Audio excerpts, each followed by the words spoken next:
Hi ಎಲ್ಲರಿಗೂ ನಮಸ್ಕಾರ. ಇವತ್ತು ನಾನು ಬೇಬಿ ಕಾರ್ನ್ ಮಂಚೂರಿಯನ್ನ ಹೇಗೆ ಮಾಡೋದು ಅಂತ ಹೇಳ್ಕೊಡ್ತೀನಿ. ಇದು ಅಭಿರುಚಿ ಅಂತ ಪೌಡರು, ತುಂಬ ಚೆನ್ನಾಗಿ ಬರುತ್ತೆ. ಇದನ್ನೊಂದು ಸರಿ ಯೂಸ್ ಮಾಡಿ, ತುಂಬ ಚೆನ್ನಾಗಿರುತ್ತೆ. ನಾನು ಬೇಬಿ ಕಾರ್ನ್ ತೊಗೊಂಡಿದ್ದೀನಿ. ಅದನ್ನು ಕ್ಲೀನಾಗಿ ಈಗ ವಾಶ್ ಮಾಡ್ಕೋಬೇಕು. ಅದನ್ನು ಚೆನ್ನಾಗಿ ವಾಶ್ ಮಾಡಿಕೊಂಡು ನೀಟಾಗಿ ನೀರೆಲ್ಲ ಸೋಸ್ಕೊಂಡು ನಂತರ ಅದನ್ನೀಗ ಕಟ್ ಮಾಡಬೇಕು.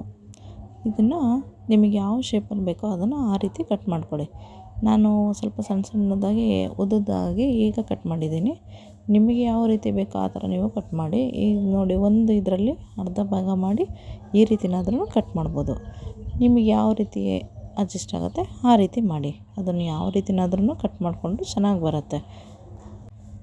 ಇನ್ನೂ ಸಣ್ಣದಾಗಿಯೂ ಕಟ್ ಮಾಡ್ಕೋಬೋದು. ನಾನೀಗ ಈ ರೀತಿ ಕಟ್ ಮಾಡ್ಕೊಂಡಿದ್ದೀನಿ. ಅದಕ್ಕೀಗ ಅಭಿರುಚಿ ಮಂಚೂರಿಯನ್ನ ಹಾಕ್ಕೊತಾ ಇದ್ದೀನಿ. ಈ ಪೌಡ್ರು ನಿಮಗೆ ಅಲ್ಲಿ ಎಷ್ಟು ಕ್ವಾಂಟಿಟಿಗೆ ಬೇಕೋ ಅಷ್ಟನ್ನು ಯೂಸ್ ಮಾಡಿ. ನಾನು 1 ಪ್ಯಾಕೆಟ್ ಬೇಬಿ ಕಾರ್ನ್ ಇದಕ್ಕೆ 1 ಪ್ಯಾಕೆಟ್ ಅಭಿರುಚಿ ಹಾಕಿದ್ದೀನಿ. ಅದಕ್ಕೆ ನಂತರ ಸ್ವಲ್ಪ ಉಪ್ಪು, ಯಾಕಂದರೆ ಅದರಲ್ಲೇ ಎಲ್ಲ ಇರುತ್ತೆ, ಉಪ್ಪು ಎಲ್ಲನೂ ಇರುತ್ತೆ. ಸೊ ಇದು ಸ್ವಲ್ಪ ಟೇಸ್ಟಿಗೆ ಒಂಚೂರು ಉಪ್ಪು ಹಾಕ್ಕೊತಾ ಇದ್ದೀನಿ. ನಂತರ ಇದಕ್ಕೆ ಚಿಲ್ಲಿ ಪೌಡರು, ಅದರಲ್ಲಿ ಖಾರ ಪುಡಿ ಕೂಡ ಇರುತ್ತೆ. ನಾನು ಸ್ವಲ್ಪ ಸ್ಪೈಸಿ ಆಗಬೇಕು ಅಂತ ಸ್ವಲ್ಪ ಖಾರ ಪುಡಿ ಕೂಡ ಹಾಕ್ಕೊಂಡಿದ್ದೀನಿ. ಇದನ್ನು ನಿಮಗೆ ಎಷ್ಟು ಬೇಕೋ ಅಷ್ಟು ಸ್ಪೈಸಿಯಾಗಿ ಹಾಕ್ಕೊಳ್ಳಿ ಖಾರ ಪುಡಿನ. ಮತ್ತು ಅದಕ್ಕೆ ಮೇಲೆ ಬಾಂಡಿಂಗೋಸ್ಕರ ನಾನು ಕಾರ್ನ್ಫ್ಲೋರ್ ಹಾಕಿದ್ದೀನಿ. ಈ ಕಾರ್ನ್ಫ್ಲೋರ್ ಹಾಕಿದ್ರೆ ನೀಟಾಗಿ ಮೇಲೆಲ್ಲ ಬೈಂಡಿಂಗ್ ಬರುತ್ತೆ. ಸೊ ಅದು ಯಾವುದೇ ರೀತಿ ಎಣ್ಣೆಲೆಲ್ಲ ಬಿಟ್ಕೊಳಲ್ಲ, ತುಂಬ ಚೆನ್ನಾಗಿ ಬರುತ್ತೆ. ಸೊ ಅದಕ್ಕಾಗಿ ಅದನ್ನು ಕಾರ್ನ್ಫ್ಲೋರ್ ಹಾಕಿದ್ದೀನಿ. ಈಗ ನಂತರ ಎಲ್ಲ ಚೆನ್ನಾಗಿ ಕಲಿಸ್ಕೋಬೇಕು ಪೌಡ್ರನ್ನ. ಎಲ್ಲ ಪೌಡ್ರನ್ನ ಮಿಕ್ಸ್ ಆಗಿರುತ್ತಲ್ವ, ಅದಕ್ಕೊಂದು ಸ್ವಲ್ಪ ನೀರು ಹಾಕ್ಕೊಂಡು, ಅಂದರೆ ತುಂಬ ತಣ್ಣಗೂ ಆಗಬಾರ್ದು, ತುಂಬ ಮತ್ತು ಇದು ಯಾವುದೇ ರೀತಿ ತೆಳ್ಳಗಾಗದೇ ಇರೋ ಹಾಗೆ ನೋಡ್ಕೊಳ್ರಿ. ಇದು ತುಂಬ ಹೊತ್ತು ನೆನೆ ಇಟ್ಬಿಟ್ರೆ ಮತ್ತು ನೀರು ಬಿಡ್ಕೊಂಡಂಗೆ ಆಗಿಬಿಡುತ್ತೆ. ಸೊ ಅದಕ್ಕಾಗಿ ಚೆನ್ನಾಗಿ ಅದು ಮೇಲೆಲ್ಲ ಚೆನ್ನಾಗಿ ಕಲಿಸ್ಕೊಂಡು ನೀಟಾಗಿ ಇದನ್ನೀಗ ಒಂದು 5 ನಿಮಿಷ ನಿಂದರೆ ಸಾಕು. ನಾವೀಗ ಬಾಣಲೆಗೆ ಎಣ್ಣೆ ಹಾಕ್ಬಿಟ್ಟು ಕಾಯೋಕ್ಕಿಡೋಣ. ಸೊ ಅದು ಕಾಯೋವರೆಗೂ ನಿಂದರೆ ಸಾಕು ನಮಗೆ. ಈಗ ನನಗೆ ಸಣ್ಣ ಬಾಣಲೆನೇ ಇಟ್ಟಿದ್ದೀನಿ. ಎಷ್ಟು ಬೇಕೋ ಅಷ್ಟು ಎಣ್ಣೆ ಹಾಕ್ಕೊಂಡು ಅದು ಕರಿಯೋಕ್ಕೋಸ್ಕರ ಈಗ ಎಣ್ಣೆಲಿ ಕರಿಯೋಣ.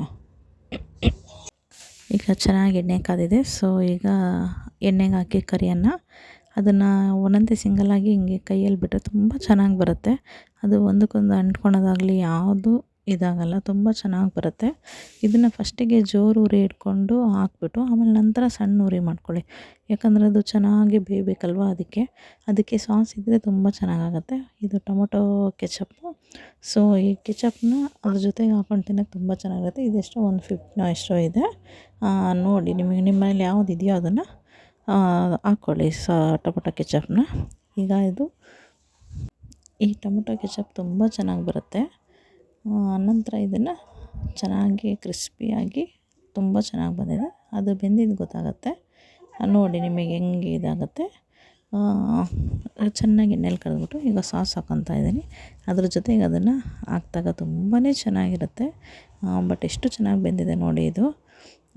ಇದನ್ನು ಈಗ ಹಿಂಗೆ ಮುರಿದಾಗ ನೀಟಾಗಿ ಬರಬೇಕು, ಆವಾಗ ಚೆನ್ನಾಗಾಗಿದೆ ಅಂತ. ಮತ್ತು ಮೇಲ್ಗಡೆ ಕ್ರಿಸ್ಪಿಯಾಗೂ ಕೂಡ ಬಂದಿದೆ, ಒಳಗೆ ಬೆಂದಿದೆ ಕೂಡ.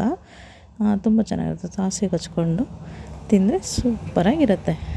ನೋಡಿ, ಒಂದ್ಸರಿ ಟ್ರೈ ಮಾಡಿ, ಲೈಕ್ ಮಾಡಿ, ಶೇರ್ ಮಾಡಿ, ಸಬ್ಸ್ಕ್ರೈಬ್ ಮಾಡಿ. ಹಾಗೆ ಹೇಗಿದೆ ಅಂತ ಕಾಮೆಂಟ್ ಕೂಡ ಮಾಡಿ.